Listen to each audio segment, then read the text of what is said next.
Gracias, presidenta. Buenas tardes, señorías. Buenas tardes, señor ministro. Y reitero también mi agradecimiento por verle aquí en el hemiciclo, porque yo creo que lo que nos trae hoy aquí es verdaderamente importante.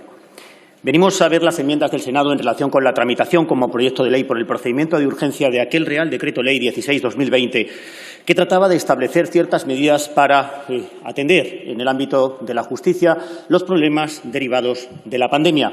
Y quiero recordar cómo, con respecto a ese Real Decreto Ley, mi grupo votó en contra. Votó en contra, lo sabe bien, estuvimos hasta el último minuto tratando de negociar la no habilitación de 20 días en el mes de agosto. Aquel Real Decreto Ley tenía por objeto dos cosas. Una, proteger a los funcionarios y al personal al servicio de la Administración de Justicia respecto a la adopción de medidas sanitarias para poder trabajar con seguridad.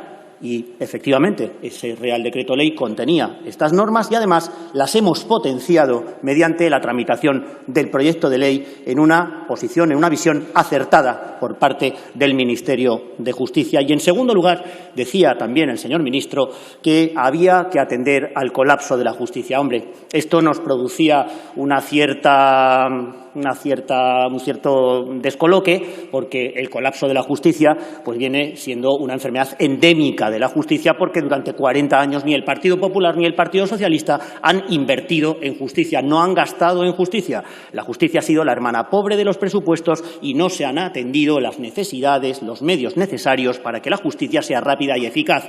¿Que con la pandemia se van a agravar estos problemas? Pues, hombre, es evidente. En primer lugar, en el ámbito social quizá todavía no está el impacto lo suficientemente demostrado, porque sigue habiendo ERTEs, gracias a que mi grupo consiguió desvincularlo de la declaración formal del estado de alarma. Nos encontramos con que en mercantil, en concursal, pues ocurre un poco lo mismo, porque se ha ampliado el plazo para la declaración de concurso y se han adoptado, por cierto, se lo digo también, medidas muy oportunas en este proyecto de ley, precisamente para ampliar este colchón a los empresarios, este balón de oxígeno para la declaración en concurso. No se admitió, sin embargo, en nuestra negociación en el ámbito civil la posible tipificación, la posible redacción en el artículo 1256 del Código Civil de la cláusula rebus sic stantibus, aunque parece que usted se ha comprometido a estudiarla. Creo que es algo muy necesario y, desde luego, va a haber muchos contenciosos administrativos por funcionamiento normal o anormal de la Administración pública y, desde luego, va a haber muchos penales, por mucho que la fiscal general del Estado se empeñe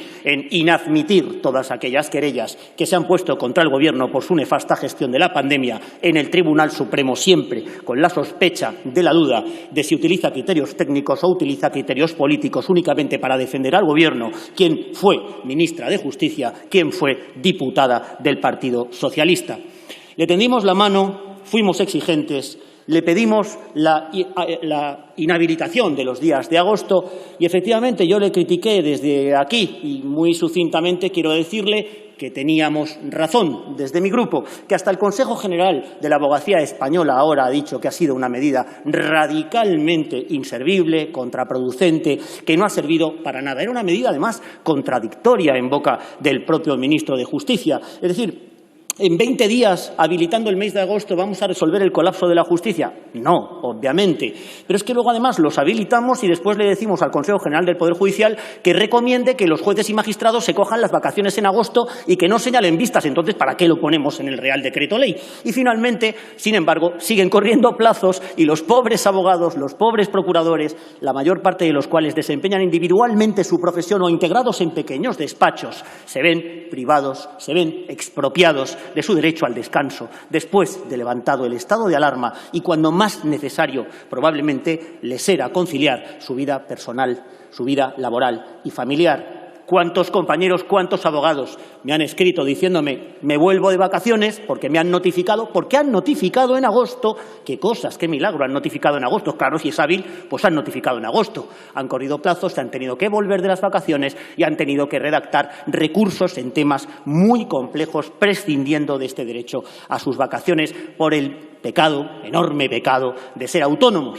de ser profesionales liberales. Bien, pudimos haberlo tramitado incluso antes de que llegara agosto, pero no quiso el Ministerio de Justicia. Lo hicimos con el 324 de la Ley de Enjuiciamiento Criminal, pero el Ministerio de Justicia retrasó la tramitación de este proyecto de ley para que no pudiéramos llegar a agosto y, perdóneme que se lo diga, como lo siento, salirse con la suya de que los 20 días de agosto siguieran siendo hábiles para abogados, procuradores y, al final, con un resultado, como digo, contraproducente, que no ha agilizado para nada la justicia por esos 20 días.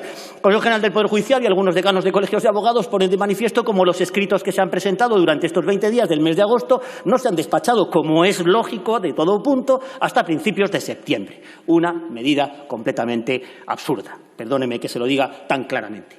Pero en una de estas enmiendas, ya lo ha dicho también el señor Legarda, que hemos introducido en el Senado varios grupos parlamentarios, pues el Ministerio ha tenido a bien acogerla con buen criterio, que es efectivamente el acabar con ese régimen de cita previa de los profesionales en el juzgado para poder ser atendidos. Eso no tenía absolutamente ninguna lógica, porque es desconocer cómo funcionan los juzgados. Se lo dije una vez, se lo digo con cariño, hay que bajarse del coche y hay que volver otra vez a Plaza de Castilla y a los juzgados para ver cómo funcionan de verdad. Las gestiones que los abogados y los procuradores tenemos que hacer en los juzgados son muy penosas, y no lo son, señor ministro, porque los funcionarios no trabajen, no. Lo son por la sobrecarga de asuntos que pesa sobre los juzgados. Insisto de nuevo en lo mismo, hace falta dinero para la justicia. Tenemos 12 jueces por cada 100.000 habitantes y la media europea es de 21 jueces por cada 100.000 habitantes. Hasta que no resolvamos este problema, la justicia no será ágil, no será celérica.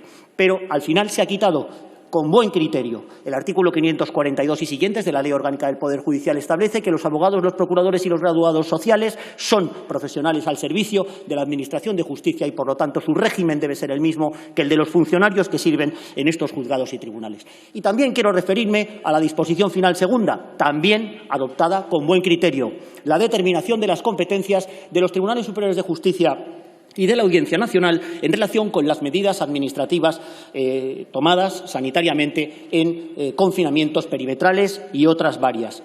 Nosotros, cuando negociamos el estado de alarma con el Gobierno de España, le pedimos un plan B. Ese plan B fue el Real Decreto Ley que llaman de nueva normalidad, el 21/2020, y quisimos que el Gobierno ahondara en este plan B, en dos ejes: la coordinación de competencias de las comunidades autónomas y el reforzamiento de las medidas administrativas para su posterior control judicial. Tiene que terminar, por favor. Termino.